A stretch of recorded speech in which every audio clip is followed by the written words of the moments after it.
Hey everybody, it's your daily report with Angry Tim. Today I wanted to talk a little bit more about the tipping culture. I found an article on Yahoo Finance from the founder of Shake Shack, Danny Meyer, and he talked a little bit about tipping. Thought it might be interesting to tell you about this. So he believes customers don't need to tip for takeout orders or simple transactions. He emphasizes that customers have the freedom to leave a 0% tip if they choose, especially for non-dining services.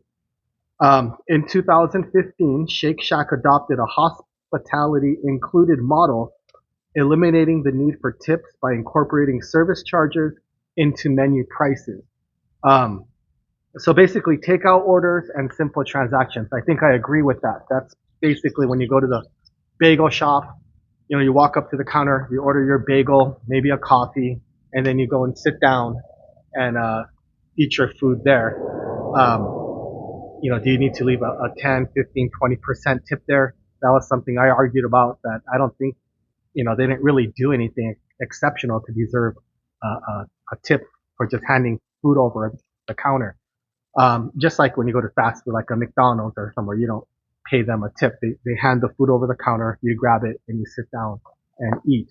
I think that whole tipping thing again, somehow these, it was mainly around like restaurants or hotel services.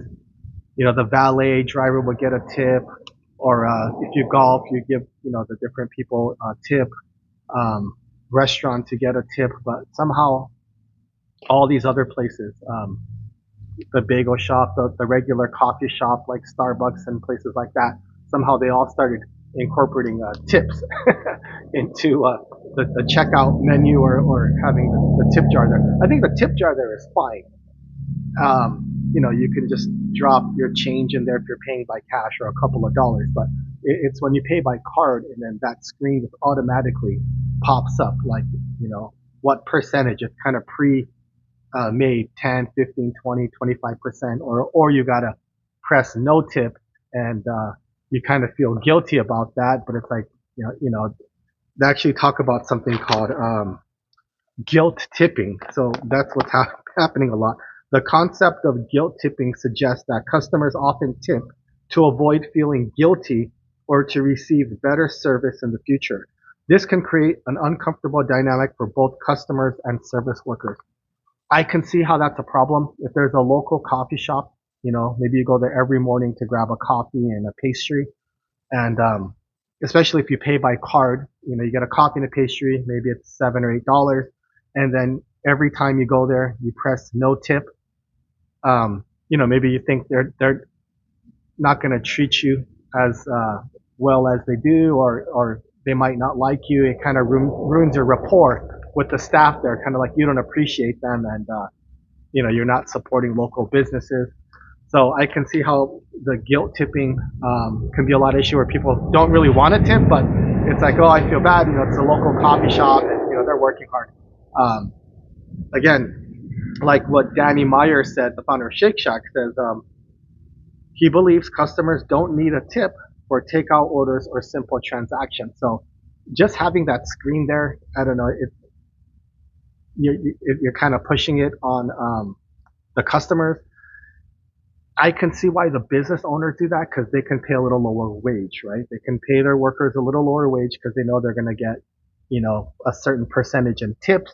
So they won't quit saying, well, you're only paying me, minimum wage, 11 or $12 an hour, but they're still making maybe $10 an hour in tips. So now it's pretty good. But if the tips were gone completely, maybe these workers wouldn't be there, working for, 11 or $12 an hour. They maybe find a job somewhere else. So it's I mean, yeah, I can see how it works well for the business owners. Yes, the workers there are happy, but it's the customers in the end that are, we're paying for all this. And again, I kind of like the no tipping policy. I know a lot of people aren't going to like, I know you say the food service, they work hard, they deserve their tips, and I agree with that. But I still think other places, like especially if you're in hospitality. So you have the hotel, you tip the bellman, the valet, um, your taxi driver, you tip, room service, and then when you go to the restaurants, right, you tip everyone there, the servers. But everyone in the hotel works really hard. Even the front desk, they have to deal with check-ins, late checkouts, room changes, all kinds of requests. They want a different room. Their view isn't good. The front desk office, housekeeping, well, they get tipped, but front desk, guest services, they deal with a lot. They get the bulk of the complaints. Anything wrong with the hotel, their room, there's a bug, there's a spider, you know, I don't know, they found it behind the coffee table or something.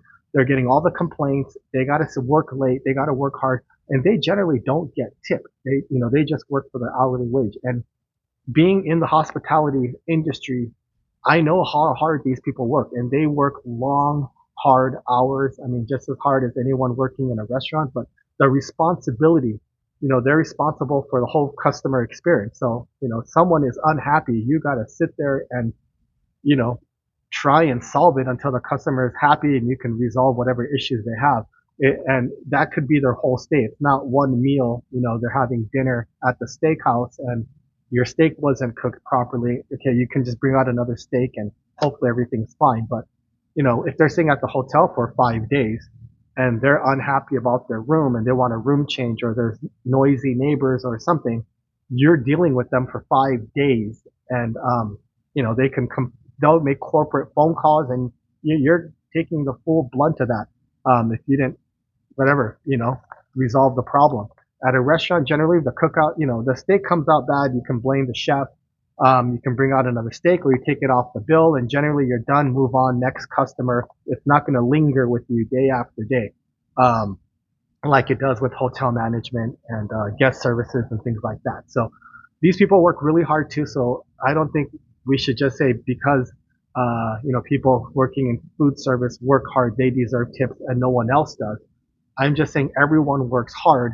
We should just pay everyone well, but not make the customers have to pick up that extra tab so we can, pay extra low wages. Um, Here I looked into what tipped workers, the minimum, they call it sub minimum wage. So in the US, tipped workers are paid a base wage of $2.13 per hour, which is far below the federal minimum wage. Um, so as long as the tips they make an hour or at the end of the day, they have to be averaging at least $7.25 an hour with their tips or the restaurant owner will have to cover the difference. But they can pay you $2.13 an hour, and if you're making $10 in tips, on average every hour, everything's fine because their average would be the $10 in tips plus the $2.13 an hour that the owner is paying them. So they're making $12 an hour and they're fine. But if for some reason, I don't know, it was really slow and you didn't have a lot of customers that day and their average was falling below 7.25 an hour, then the owner will have to come in and cover that difference. So they make at least 7.25 an hour, but there's no upper limit, right? You can make hundreds of dollars a day um, on tips. So I thought that was interesting. Um, so there's they have something they call it the tipping controversy of income inequality. Tipping is often criticized for perpetuating income inequality. Many service workers, especially those in back to house like kitchen staff, do not receive tips, leading to significant wage disparities. Digital tipping systems and pre-entered tip amounts can make customers feel pressure to tip, even in situations where it wasn't traditionally expected, such as coffee shops and self-checkout counters. Uh, Generosity and social norms. While some customers tip to reward good service, others do so to conform to social norms or to gain social approval. The act of tipping can be influenced by various psychological factors, including the desire to be seen as generous. So I don't know if this is here to stay, but I've said it many times. I believe in a no tipping culture. Again, if you're going to take a taxi, let's just include what's a fair price to go from point A to point B.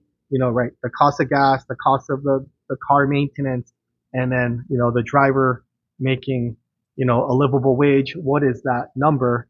Because I think they're already everything is priced so high. So like I would think that when they charge you 20 or 30 bucks to go to point A to B, that's all factored in there. And then on top of that, they want to collect another 20% or so, which just makes it more expensive for the customers. It's kind of like price gouging. I don't think these taxi drivers are just, the fare only covers the cost of gas and maintenance, and he doesn't make anything driving you, so he only lives off the tip money. That's kind of how they push it for restaurant workers. Like they don't make anything off their hourly wage, and it's all for tips. But these taxi drivers and other places kind of act like that's how it is. But I'm pretty sure they've already priced everything in there, and they just get a little bonus on top of everything. So again, he drove the car from point A to point B. That's great, but we're getting automated cars soon. So, I mean, how great was his service really if a robot could do it and probably do it better and safer? Because, again, some of these taxi drivers, they don't smile. They're in a bad mood. They just throw your bags in the back, drive you there, and then they want another, 15, 20% in tips for doing their job, basically. So anyway, that's all I have about that. I'm not going to keep ranting about it, but I thought it was interesting, the perspective coming from a Shake Shack owner about what he thinks about tipping. Have more videos for you soon. That's all from your friend, Angry Tim.